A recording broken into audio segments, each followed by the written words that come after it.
ಬಂತು ಫೋಟೋಗ್ರಾಫರ್ ಬಂದವ್ರೆ.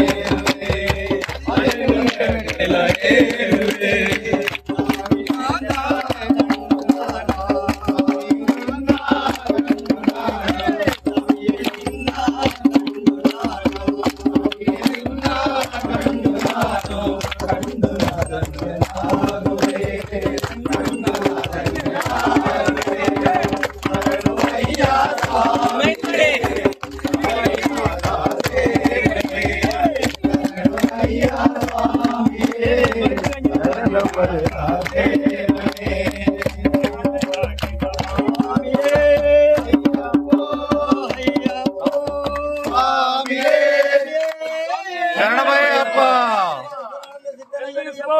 ಸ್ವಾಮಿ, ಶರಣಮಯ್ಯಪ್ಪ. ಹತ್ರಿ ಬಸ್ ಹತ್ರಿ. ಅವ್ರ ಸೀಟಲ್ಲಿ ಹತ್ಕೊಂಡು ಕುತ್ಕೊಳ್ರಿ ಸ್ವಾಮಿ. ಎಲ್ಲಾರ ಸೀಟ್ಗಳಿಗೆ ನೀರು ಬಟ್ಲಿದೆ, ನೀರು ಕುಡ್ಕೊಳ್ಳಿ, ಮಲ್ಕೊಳ್ಳಿ.